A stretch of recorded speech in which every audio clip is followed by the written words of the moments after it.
What is going on, guys and girls? Level Up here at OnPointGaming's OnPointTactical, and today, well, this time, we're talking about air superiority in Battlefield 4 China Rising. Now, I honestly think that in Battlefield 3 this was a complete waste of time, and there's a lot of stuff that happens to me on a regular basis that does not make sense. However, being the sort of arcade-style game mode that it is, you can expect stuff like this to happen. Okay, I thought that I'd never played the map before. I thought maybe it's just real open, and then of course, bam! Oh, well, look, there's a mountain rendering right exactly in my path. It's just little things like that that are really annoying, but since this isn't part of the core game, you can't really expect it to run flawlessly. Of course, DICE put a lot more attention into Conquest and Rush and Obliteration and even TDM and Domination than Air Superiority, because it is sort of just a side arcade game for Battlefield 4. It is a decent bit of fun for a couple hours if you're wanting to just rank up your jets and helicopters, and yes, I did say helicopters, there is helicopter superiority. You can just sort of fly around and complain about how the games only last about 3.5 minutes long while you're trying to chase down enemy fighter jets at over 300 something miles an hour. Honestly, the best game that I ever had is a game where I got no deaths, but I think I got maybe like 5 kills? 5 kills? 5 kills maybe? It's just really, it's not a high kill game, but it is sort of a head rush, because the entire time you're sitting there, you're just like, oh, you know, I gotta chase this guy, and I'm getting locked on every 5 seconds. It is lock-on city, so you better keep your ECMs and flares up. But, I mean, the machine guns, if you're using the 25 or 30 mil cannon, are really devastating. The 20mm, while yes, it's effective, the 25 and the 30 mil are much more effective when compared to the 20 mil, and I mean, other than that, you can just sort of play as you will. In Battlefield 3, I absolutely hated the game mode. The maps were terrible, there was no cover to speak of whatsoever, so you could just lock on and destroy everybody. Not to mention the fact that it's no longer a one-hit disable, it takes both of your lock-on missiles to get somebody into a disable.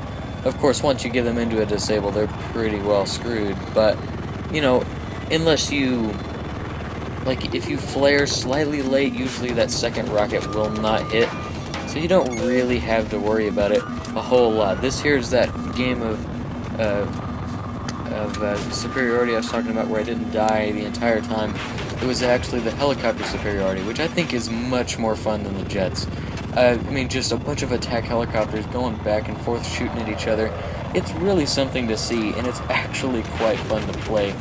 I honestly will not be surprised if I see servers running air superiority only on this map or any of the attacked helicopter maps. 500% tickets. I am just waiting for the custom servers because I know that it's going to be Operation Locker 500 tickets and air superiority on this map 500 tickets. Now, of course, there will be a bunch of other 500 ticket servers, but the Locker in this are probably just going to be 24/7 servers, and it's going to be pretty darn ridiculous.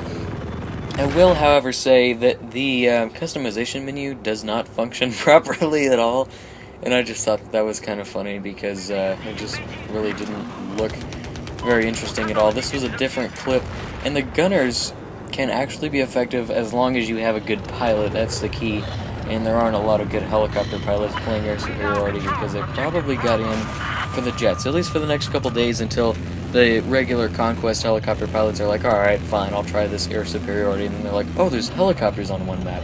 You know, they'll probably enjoy it, but for most of us, it's just gonna be kind of a semi-aggravating experience where you either die 3 times in a row from jet ramming, or you can do a pretty decent game and go sort of even, or even above even, but don't be expecting to go like 15-2, because there's just like no way that you can avoid being shot down.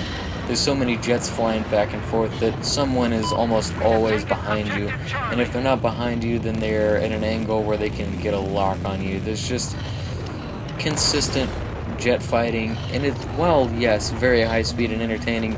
It overall does not make for a very quality game mode. And we're back to that game where I never died, and the map that this one is in is not suited for jets, which I think is why it's helicopter superiority. But I like the helis a lot more than the attack, or the stealth jets. Even though on the radar the entire time they're lighting up, which makes them not stealth jets exactly. More like scout jets, I guess you could say. Would make a little more sense, even though that doesn't make much sense at all. I think that most players are. Saw the helicopter crashing.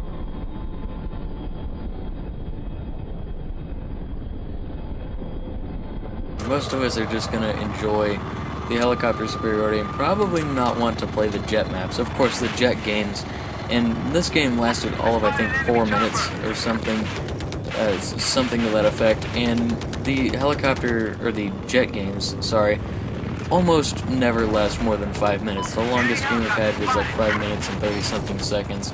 They're really fast games, so it doesn't take long to get through all 4 maps. But it's just sort of fun. You can get a bunch of buddies in a server and just, you know, go back and forth about, oh, I shot you down and you crashed into that rock and whatever else. But overall, in Battlefield 4, air superiority is not a waste of time.